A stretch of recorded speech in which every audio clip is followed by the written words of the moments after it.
안녕하십니까. 2024년 정보통신 기사 4회 기출문제 풀이 한번 해보겠습니다. 자, 장거리 광섬유 등에서 사용되는 10기가비트 이더넷 802.3A입니다. A2 세 가지 기준 형식으로 다음 물음에 답하시오. 되게 어려운 문제입니다. 어떻게 보면 굉장히 어려운 문제. 왜냐하면 이런 그 표준들을 다 암기를 해야 되기 때문에 어쨌든 뭐 그래도 뭐 이런 정도는 우리가 좀 상식적으로 좀 알고 있어야 되겠다. 이 정도만 좀 생각해 보시면 되겠습니다. 그래서 우리가 근거리 통신망이라고 하는 것은 그죠? 근거리 통신망 우리 IEEE 802.3 계열이잖아요. 그죠? 802.3 계열인데 뒤에 이제 이런 숫자들이 붙으면서 이 표준들이 조금씩 상이합니다. 그래서 여기서 보시면 850 나노메타 다중 모드 요걸 사용하는 802.3 표준이 뭐냐. 근데 이때 여기 802.3이라고 하는 802.3 AE는 자 10기가빗 이더넷입니다. 10기가빗 이더넷. 우리가 802. 기본적으로 저희가 알고 있는 자 802.3이라고 하는 것은 우리가 10메가bps를 기본으로 하고 있죠. 10메가bps. 그래서 이 근거리 통신망의 가장 일반적인 형태는 그래서 10 베이스 T였죠. 10 베이스 T. 그래서 10메가bps를 그 베이스밴드 형식으로 여기 T가 뭐예요? 우리가 UTP 같은 언쉴드 트위스트 페어 케이블을 이용한 요 통신 방식이 기본적으로 802.3이었죠. 근데 여기서는 802.3A는 10기가bps를 지원하는 표준입니다. 근데 그 중에 850 나노에서 최대 길이가 300m인 거. 여기 10 베이스 T는 얼마야? UTP에서 최대 거리가 얼마였죠? 그렇죠. 100m였죠. 100m. 네. 근데 여기는 850 나노 이 다중 모드 케이블을 이용한 최대 300m까지 보낼 수 있는 10기가빗 이더넷. 여기는 1310 나노메타를 이용한 최대 길이 10km까지의 그 10기가빗 이더넷. 얘는 1550 나노메타를 이용한 최대 길이 여기 보시면 40km까지도 보낼 수 있는 이더넷입니다. 그래서 잘 보시면 여기 안에서도 다중 모드, 단일 모드라는 게 있습니다. 그래서 기본적으로 광섬유는 두 가지 모드가 있죠. 그래서 멀티 모드와 싱글 모드가 있죠. 다중 모드와 싱글 모드. 그래서 다중 모드는 코어의 굵기가 굉장히 좀 굵고요. 싱글 모드는 코어의 굵기가 굉장히 얇죠. 어쨌든 빛은 광통신의 빛은 이 코어를 통해서 전달이 되는 개념이죠. 얘를 이렇게 그려보면 이렇게 되는 거죠. 이렇게 우리가 가운데를 우리가 코어라고 하고 요 바깥을 클레드라고 했었죠. 코어와 클레드에서 다중 모드는 코어가 굵어요. 코어가 굵기 때문에 빛이 들어갈 수 있는 모드 수가 좀 많죠. 그다음에 단일 모드는 코어의 굵기가 얇기 때문에 전송할 수 있는 모드 수 우리가 이제 모드라고 하는데 모드. 그래서 빛을 보낼 수 있는 개수 이게 모드입니다. 여기서 멀티 모드 말 그대로 여러 개의 모드를 만들 수 있는 게 다중 모드. 싱글 모드는 뭐예요? 그러니까 딱 하나의 빛만 전송할 수 있는 이걸 우리가 싱글 모드. 근데 싱글 모드도요. 1310 나노를 쓰는 경우가 있고 1550 나노를 쓰는 경우가 있습니다. 1310 나노와 1550 나노. 자, 이것도 좀 잘 정리를 해 놓으셔야 돼요. 왜냐면 시험에서 요 안에서도 거의 한 5문제 정도가 들어 있거든요. 시험이 어떻게 나오냐면 광섬유를 모드를 구분하시오. 단일 모드, 싱글 모드 이렇게 나오고요. 멀티 모드, 싱글 모드. 멀티 모드, 싱글 모드. 이게 한 문제입니다. 벌써. 그다음에 멀티 모드에서 사용하는 주요 파장대가 어디냐? 자, 850 나노입니다. 단일 모드에서 주로 사용하는 파장대가 어디냐? 그러면 1310이나 1550 나노입니다. 1550. 그리고 이것처럼 802.3표 3A에서 300m 10km, 40km를 보낼 수 있는 표준이 뭐냐? 이렇게도 문제가 나올 수도 있고요. 굉장히 다양하게 나옵니다. 그래서 이 싱글 모드와 단일 모드, 단일 모드와 다중 모드 이걸 정확하게 구분하셔야 되는데 이 파장도 한번 정리해 보세요. 파장. 그래서 우리가 파장이라고 하는 것은 이렇게 돼 있는데 얘가 나노 메타죠. 나노 메타. 그리고 이쪽은 손실입니다. 손실. 그래서 나노 메타 이 파장을 그림을 그려보면 이렇게 됩니다. 이렇게. 그래서 여기가 손실이 0dB예요. 0dB. 그래서 위로 올라갈수록 손실이 더 큰 거예요. 예를 들면 여기가 1dB, 2dB, 3dB. 손실이니까 당연히 뭐예요? 기본적으로 손실이라는 건 마이너스라는 개념을 가지고 있는 겁니다. 그래서 손실이 그래서 여기가 850 나노메타 대역이고요. 요 부분이. 그다음에 요 부분이 1310 나노메타 대역이고요. 그다음에 요 부분이 1550 나노메타 대역입니다. 50 나노메타. 그러니까 왜 이렇게 돼 있냐면 약간 평탄한 구간이 있잖아요. 왜냐면 이 평탄하다는 얘기는 어쨌든 우리가 대역폭으로 봤을 때 대역폭의 손실이 다 비슷하다는 얘기예요. 전 구간에 대해서. 그래서 우리가 광통신에서 쓰는 대역은 850, 1310, 1550 나노메타입니다. 1550 나노메타. 그래서 여기 보시면 여기 1310과 1550. 그래서 여기 1310과 1550은 주로 단일 모드를 쓸 때 사용하는 파장 대역이고요. 850은 멀티 모드를 쓸 때 주로 사용하는 대역입니다. 그래서 여기 보시면 손실이 가장 큰 대역이 어디예요? 그죠? 850 나노가 손실이 가장 큽니다. 그리고 1550 나노가 손실이 그나마 가장 적어요.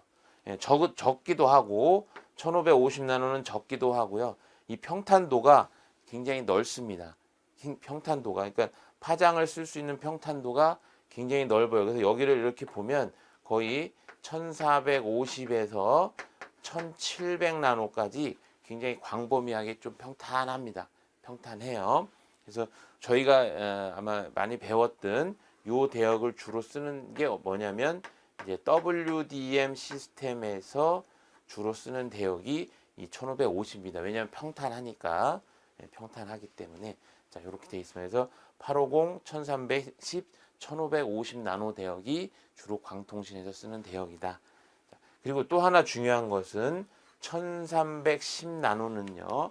우리가 1310 나노메타는 1310 나노메타는 또 뭐라고 하냐면 제로 분산, 제로 디스퍼션이라고 할까요? 제로 디스퍼션, 제로 분산입니다. 제로 분산. 그러니까 분산이 디스퍼션 퍼짐이 제로가 되는 대역이 1310 나노 대역입니다. 그래서 1310 나노 대역이 굉장히 장점이 많습니다. 분산도 제로가 되는 파장 대역이고요. 그다음에 손실도 굉장히 좀 낮고, 그래도 평탄도도 850보다는 조금 좋고, 그래서 우리가 이제 그 광통신에서 가장 많이 쓰는 대역이 1310 나노 대역입니다. 1310. WDM을 쓰려면 당연히 1550을 자 써야 되는 거고요. 자, 그래서 뭐 요거는 좀 뭐 당연히 암기가 좀 필요합니다. 그래서 300 나노 같은 경우는 자, 그 SR입니다. SR. 그다음에 여기는 LR. 여기는 ER입니다. ER. 저도 뭐 여기 이제 보고 하는데 어쨌든 뭐 요거는 뭐 항상 외우고 있을 수 없는 부분인데 또 시험에서 한번 언급이 됐기 때문에 이제 여기가 어떻게 되는 거예요? 여기 있죠, 그죠? IEEE 802.3 A2의 SR입니다. A2의 SR. 잘 안 보이니까 다시 써볼게요. IEEE 802.3 여기 A2죠. A2는 기본적으로 10기가를 지원하는 거고 거기에 SR이라고 하는 것은 다중모드 광 케이블을 이용을 해서 300m를 보낼 수 있는 걸 SR. 그다음에 802.3 A2 표준에 10km를 보낼 수 있는 거는 LR. 그다음에 40km를 보낼 수 있는 건 ER입니다. ER. 그래서 요 802.3 A2는 자, 어쨌든 2023 이제 사회의 기출 문제입니다. 기출 문제. 뭐 계속 뭐 반복적으로 나오진 않겠지만 해도 A2라는 표준이 이미 한번 시험에 나왔기 때문에 이제 반대로 나오는 겁니다. 반대로. 다음 중 802.3A 표준이 뭐냐? 그럼 뭐예요? 10기가빗을 지원하는 이런 광섬유를 이용한 10기가를 지원하는 표준이 뭐라? 802.3 자, A2다. 자, 이렇게 좀 정리를 해 놓으셔야 됩니다. 자, 요 안에서 아까 말씀드렸죠. 요거 파장 대역 요거 한 문제. 요거 제로 분산에 대한 요거 한 문제. 그다음에 광섬유는 멀티 모드와 단일 모드가 있다라는 거 요거 한 문제. 그다음에 10GBps는 802.3A2다라는 거 요거 한 문제. 그다음에 여기에서 물어봤던 300m 보내는 거 SR, 10km 보내는 거 LR, 40km 보내는 거 ER. 자, 요 표준이 벌써 3개가 있는 거예요. 요 안에서도 아주 다양한 문제를 응용할 수 있는 거니까 좀 잘 정리를 좀 해 놓으세요. 자, 여기서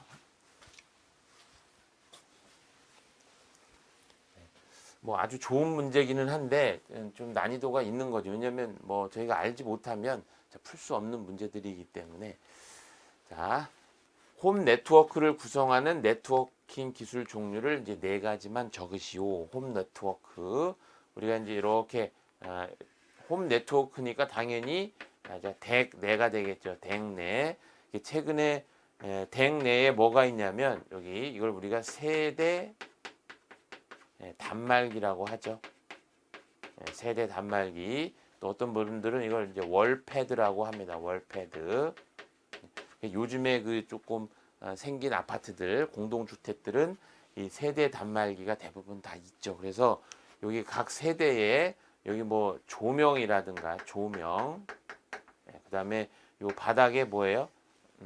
요 바닥, 요 아파트 바닥에 이제 그 뭐가 있어요? 난방, 이런 난방이라든가 난방. 만약에 또 여기에 이렇게 창문이 있다면 여기에 또 뭐가 달려 있어요? 이렇게 뭐 블라인드라든가 블라인드. 그다음에 여기 세대 출입구에 뭐가 있어요? 출입구에 이렇게 자물쇠가 달려 있죠. 자물쇠. 자물쇠. 그래서 뭐 출입 통제라든가 출입 통제.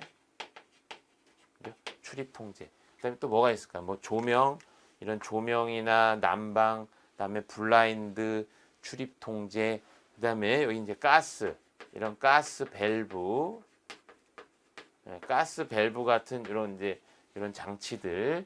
그다음에 여기 뭐 이제 그 만약 창문 같은데 요즘에는 1층 창문 앞에 뭐가 이렇게 있냐면 1층 창문 앞에 보면 여기 그 감지기가 있습니다.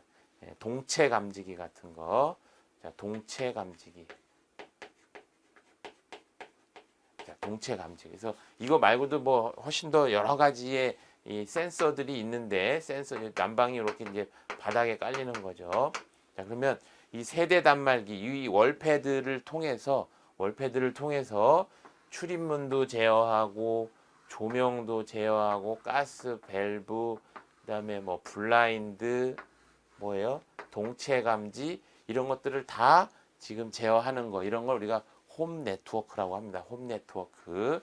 그래서 여기서는 이 홈 네트워크에서 요 네트워킹을 구성할 수 있는 기술을 써라, 이 얘기입니다. 그러니까 홈 네트워크는요, 기본적으로 거리가 어느 정도 되는 거예요. 거리가 뭐 아무리 길어봐, 물론 굉장히 큰 뭐 집도 있긴 하지만 대부분 한 20에서 한 30m, 그죠? 한 20에서 30m 이내에서 통신되는 게 일반적인 형태죠. 그래서 이 홈 네트워크 같은 경우는 홈 네트워크를 구성할 수 있는 구성 기술들 여기 하나 더 볼게요. 만약에 여기에 이제 뭐 이런 자 TV 같은 게 있다. TV 같은 게 있고 뭐 냉장고 같은 게 있다. 그러면 여기에는 TV나 냉장고 같은 요렇게 통신을 할 수도 있고요. 아니면 TV하고 아니면 뭐 이렇게 컴퓨터하고 TV와 컴퓨터를 이렇게 바로 이렇게 연결을 해서 TV와 PC 아니면 TV와 컴퓨터 아니면 TV하고 뭐 요즘에 뭐 아주 좋은 음향기기들 이런 멀티미디어 데이터도 전송할 수 있는 이런 것들도 다 홈 네트워크 안에 들어가는 거예요. 그래서 우리가 홈 네트워크를 구분을 할 때 홈 네트워크를 통상적으로 이제 유선 방식과 무선 방식 이렇게 구분을 많이 합니다. 홈 네트워크를 구분할 때 이걸 위에다 좀 써볼까요? 홈 네트워크를 구분할 때 구분할 때 유선으로 할 거냐, 무선으로 할 거냐, 이 형태가 많이 있는데 그래서 유선에서 가장 많이 쓰는 방법은요. PLC입니다. PLC. 그 다음에 RS 485 같은 거, RS 485 이런 거를 유선에서 가장 많이 쓰고요.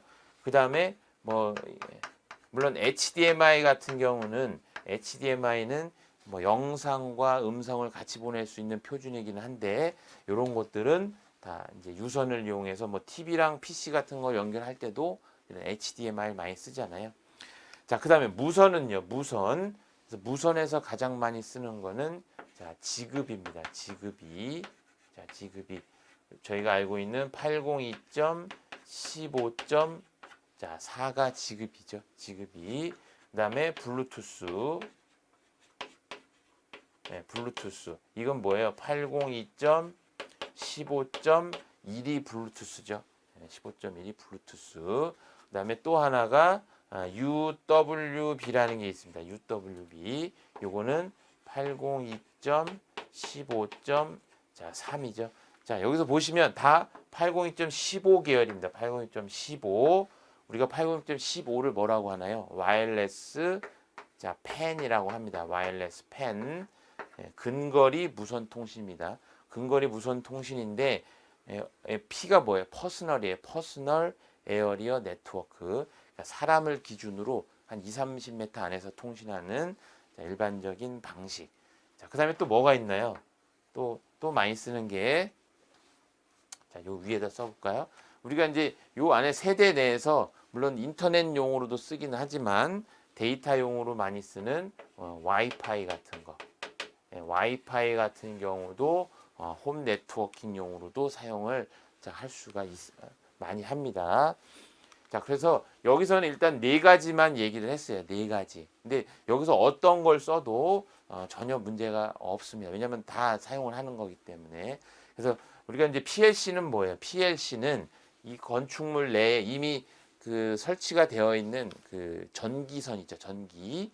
그러니까 이제 예를 들면 이런 개념이에요. PLC는 우리가 이제 방이 이렇게 나눠져 있다. 그러면 방방별로 항상 뭐가 있어요? 이렇게 전기 콘센트가 이렇게 있습니다. 전기 콘센트가 다 있죠. 그러니까 전기 콘센트는 이렇게 다 연결이 되어 있죠. 이미 네트워킹이 되어 있습니다. 물론 전기는 네트워크라고 얘기를 하지는 않죠. 그래서 네트워크가 어떤 통신으로 봤을 때는 네트워킹이 다 되어 있는 거예요. 그러면 여기에다가 어떻게 해요? 여기다 이제 모뎀을 하나 놓고 예를 들면요. 여기다 PC를 놓고 여기다 이렇게 그냥 전원을 딱 꽂아요. 모뎀에 전원이 들어가잖아요. 그러면 여기에도 이쪽 방에도 모뎀이 하나 있고 여기에 이제 예를 들면 PC를 이렇게 놓습니다. 그러면 굳이 뭔가 새로운 인프라를 설치하지 않아도 네트워킹을 하지 않아도 기존에 설치된 이 전력선을 통해서 통신하는 걸 우리가 PLC라고 합니다. 그래서 파워 라인 커뮤니케이션이에요. 파워 라인 커뮤니케이션. 그래서 요것도 시험에 많이 나옵니다. 그냥 이렇게 홈 네트워크를 구성하는 뭐 종류 중에 뭔가 이런 것도 나오긴 하지만 이런 형태 기존의 전력선을 이용한 통신 방식을 뭐라고 하느냐. 그래서 PLC. 그래서 PLC의 원어가 뭐냐? 파워 라인 커뮤니케이션이다. 자, 그런 것까지 그것까지 우리가 이제 파워 라인 자, 커뮤니케이션 자, 이런 것까지 좀 잘 정리를 하셔야 되니까 아시겠지만 여기 기존에는 여기 전기선에는 전기가 이미 흐르고 있잖아요. 그죠? 거기에 통신 데이터를 그 싣는 거기 때문에 데이터가 굉장히 고속이거나 그러지는 않아요. 근데 보시면 아시겠지만 홈 네트워크는 엄청나게 고속을 원하는 게 아니고 센서 네트워킹에 대한 개념을 좀 센서 값들 뭐 온오프를 한다던가 데이터를 수집한다던가 이런 개념을 가지고 있기 때문에 자, 훨씬 더 좀 심플할 수 있습니다. 자, 그래서 뭐 PLC, RS485, HDMI, 지그비, 뭐 블루투스, UWB, 와이파이 이 모든 것들이 다 홈 네트워크를 구성할 수 있는 방식이다. 그 중에 요거 PLC 같은 경우 좀 유독 좀 잘 정리를 해 놓으셔야 되고요. 그다음에 여기 와이어리스 펜 기술에는 802.15가 있는데 15.4, 15.1, 15.32 지그비 블루투스 UWB다라는 거 이것도 좀 잘 정리해 놓으세요. 802.11은 뭐예요? 802.11이 와이파이가 되는 거죠. 와이파이. 자, 이 문제도 뭐 배점은 높지는 않은데 자, 물론 뭐 단순히 암기해서 쓰면 그만이기는 해요. 근데 어쨌든 여기 안에서도 다양하게 응용이 가능하니까 아까 그 세대 단말기 있죠. 홈 네트워크 안에서 모든 것을 통제하는 단말기. 세대 단말기. 그러니까 월패드라는 용어보다는 세대 단말기가 우리가 표준에서 쓰는 용어이기 때문에 자, 세대 단말기라는 용어를 쓰시면 좋겠습니다. 자, 다음 괄호 안에 들어갈 알맞은 용어를 쓰시오. 자, 자신에게 연결되어 있는 소규모 회선 또는 네트워크들로부터 데이터를 모아 고속의 대용량으로 전송할 수 있는 대규모 전송회선 및 통신망을 지칭하여 뭐라고 한다. 자, 여기까지 읽어봐서는 도대체 무슨 말인지 잘 모르겠어요. 그죠? 근데 즉 소규모의 랜을 자, 소규모의 랜을 우리가 랜이라고 하면 뭐예요? 일반적으로 자 100m 이내의 통신은 우리가 랜이라고 하죠. 데이터망으로부터 생성되는 트래픽을 운반하기 위해 웬에서 주로 교환 노드로 직접 연결하는 고속의 전용 회선. 자, 여기는 뭐가 있대요? 웬. 운반하기 위해 이 웬에서 웬은 뭐예요? 굉장히 큰 와이드 에어리어 네트워크잖아요. 와이드 에어리어 네트워크. 그러니까 몇십 킬로, 몇백 킬로 정도 되는 와이드 에어리어 네트워크. 그래서 얘보다 좀 큰 거, 얘보다 좀 큰 거. 그래서 이 중간에 있는 게 뭐예요? 이 중간에 있는 게 맨이죠, 맨. 그래서 메트로 에어리어 네트워크, 메트로폴리탄이라고도 하죠. 메트로폴리탄 에어리어 네트워크. 여기는 와이드 에어리어 네트워크. 그래서 여기에서는 이 랜과 웬 사이에 있는 요 맨을 물어본 겁니다. 맨. 그래서 앞에 것만 읽어봐서는 잘 모르겠지만 뒤에를 잘 읽어보면 여기가 이제 맨이라는 거, 메트로폴리탄 에어리어 네트워크라는 거를 좀 유추를 하실 수가 있습니다. 그래서 맨은 뭐예요? 소규모 랜드를 묶어서 대규모 망으로 묶어서 이 웬으로 전달해주는 요 역할을 하는 게 맨이죠. 맨. 자, 이것도 좀 한번 의미를 좀 잘 정리를 좀 해놔 주세요. 자, 다음 문제 4번. 자, 하나의 장비의 여러 보안 솔루션의 기능을 통합적으로 제공하므로 다양하고 복잡한 위협에 대응할 수 있고 관리 편리성, 비용 절감이 가능한 보안 시스템. 자, 우리가 보안이라고 하면 이쪽을 우리가 이제 외부망이라고 하고요. 외부망. 여기를 우리가 이제 내부망이라고 하죠. 외부망과 내부망. 그래서 외부망과 내부망 사이에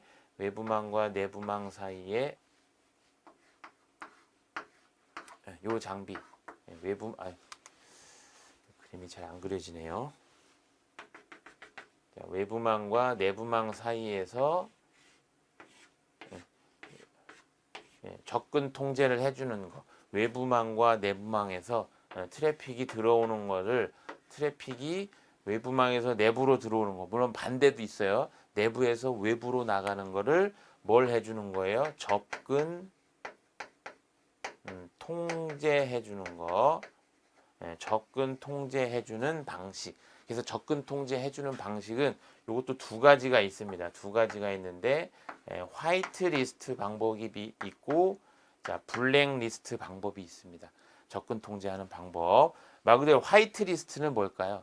접근이 가능한 예를 들면 사람이라면 접근이 가능한 사람만 등록하는 게 화이트 리스트고요. 블랙 리스트는 뭐예요?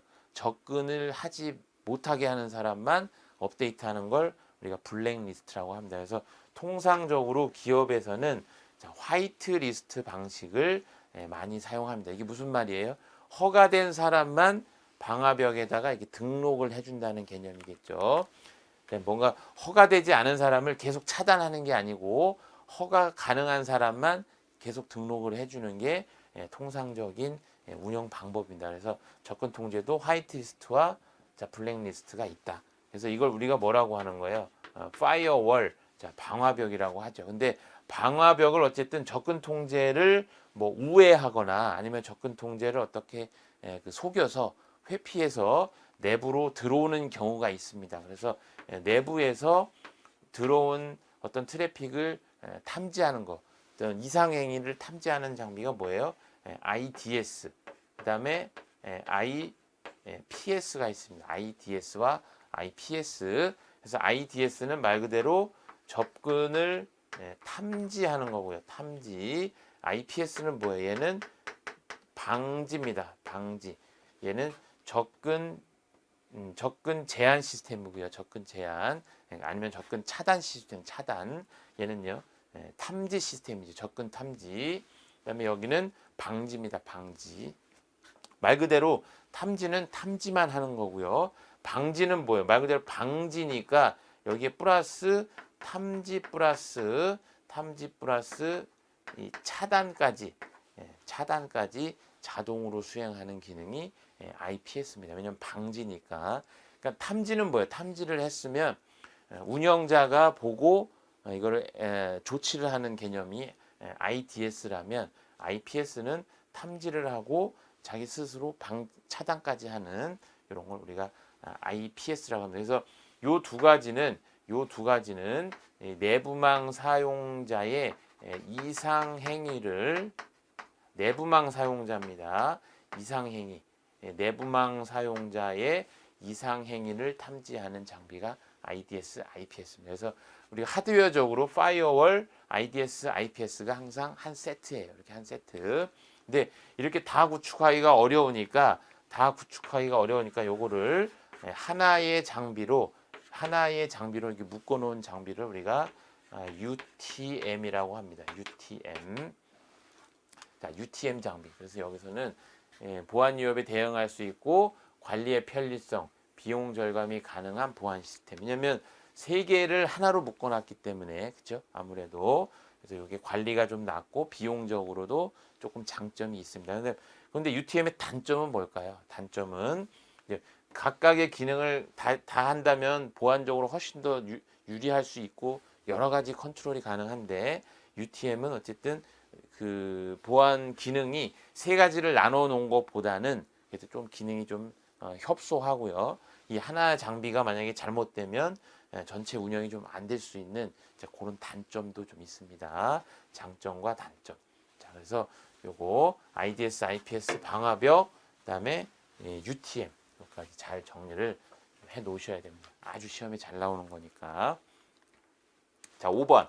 공사업법 36조에 의해 공사시설물의 확보를 하기 위해서 자, 군해통신 선로 설비, 군해통신 선로입니다. 방송 공동 수신 설비, 이동통신 군해 선로 공사에 대하여 착공전 설계도 및 공사 완료 후 시공 상태가 동법 6조에 따라 기술 기준에 적합한지 여부를 검사하는 것을 무엇이라고 하느냐. 뭐 사전밖에 안 되는데 답은 굉장히 쉽죠. 쉽습니다. 근데 어쨌든 개념을 좀 아셔야 되니까 우리가 이제 건축을 지을 때는 우리가 이제 건축을 허가를 받아야 되는데 건축 허가를 받기 위해서는 우리가 지자체에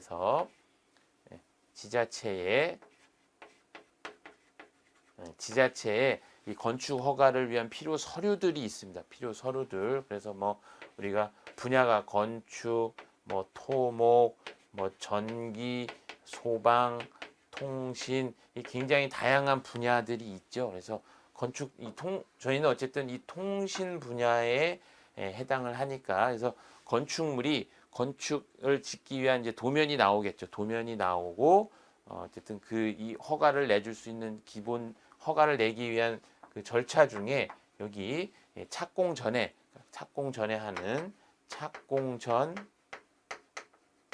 설계 도서 검토라는 게 있습니다. 착공 전에 설계도 검토라는 게 있습니다. 그래서 건축 허가 요 시점에 착공 전 설계 도서 검토는 어디다가 하느냐?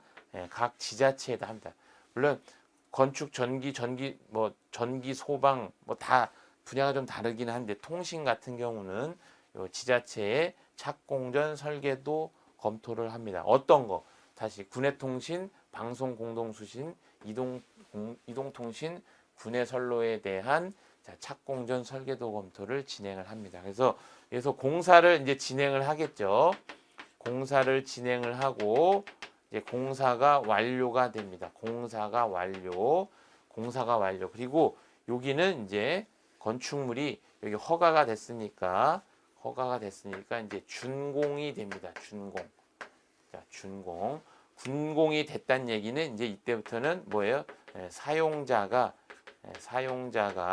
이제 사용을 할 수 있는 겁니다. 이때부터는 준공이 나기 전까지는 사용자가 사용을 할 수가 없는 거예요. 예를 들면 막 공동주택이다 그러면 뭐예요? 준공이 돼야 입주를 할 수가 있는 거고요. 만약에 업무용 건물이다. 그럼 준공이 돼야 그때부터 입주민을 받고 아니면 분양을 하고 이제 그게 가능한 겁니다. 그래서 이제 공사를 시작을 해서 공사가 완료가 되면 사용자들이 사용을 할 수 있다라는 조건으로 뭘 하냐면 사용 전 검사라는 걸 합니다. 사용 전 검사.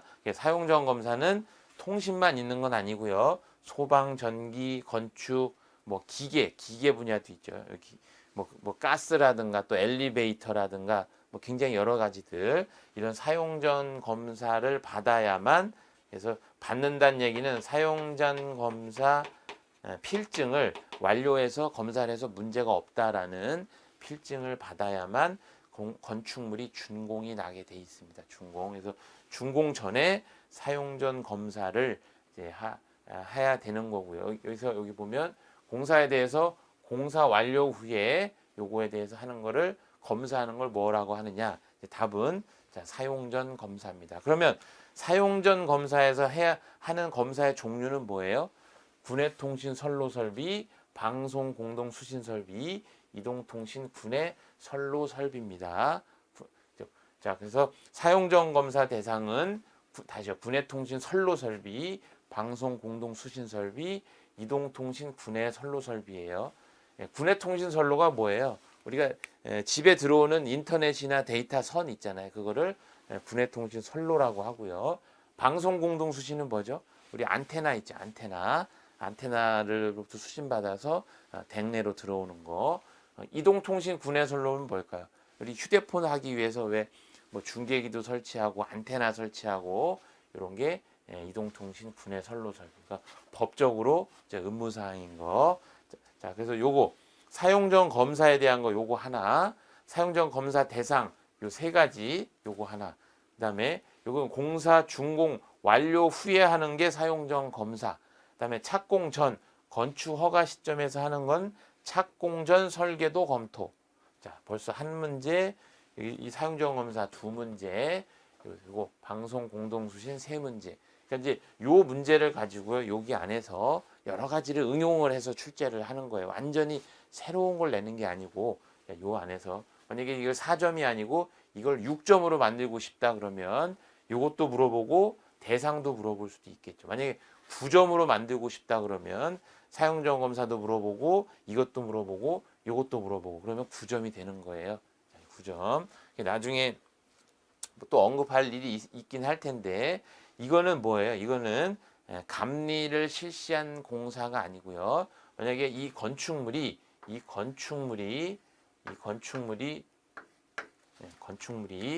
6층 이상이거나 연면적이 5,000제곱미터 이상이라면 뭐예요? 건축물이 6층 이상이거나 5,000제곱미터 연면적이 5,000제곱미터가 넘으면 이거 무슨 대상이에요? 요거는 그죠? 감리 대상입니다. 감리. 그래서 감리 대상이고 이 건물에 만약에 뭐 그 통신 설비가 한 100억이 들어간다 그러면 특급 감리원이 가서 감리를 해야 되는 거고요. 만약에 25억 정도가 통신 설비가 있다 그러면 중국 감리원이 가서 감리를 해야 되는 겁니다. 그러면 감리를 하게 되면 사용전 검사가 제외입니다. 제외. 감리를 하게 되면 사용전 검사를 하지를 않습니다. 제외이기 때문에. 그러니까 지자체에서 실제 현장에 나와서 검사를 하지 않는다는 의미입니다. 사용전 검사 대상이 제외예요. 그러니까 그럼 어떻게 되는 거예요? 감리원이 뭐예요? 감리를 공사가 완료하고 뭐를 제출해요? 감리 결과 보고서를 제출하면 되는 겁니다. 어디에다가 제출해야 돼요? 당연히 지자체에다가 제출을 하겠죠. 그러면 지자체에서는 감리 결과 보고서가 있기 때문에 본인들은 사용전 검사를 하지를 않습니다. 자, 사용전 검사나 착공전 설계도 검토는 지자체장이 하는 거예요. 지자체장이. 자, 요거까지 해서 좀 이렇게 정리를 좀 해 넣으세요. 여기에서도 한 5문제 나오는 겁니다. 5문제. 자, 감리 결과 보고서, 사용전 검사, 착공전 설계도 검토, 검사 대상 3가지. 그다음에 예를 들면 건축물이라면 감리 대상까지 이렇게 정리해 놓으시면 좋겠습니다.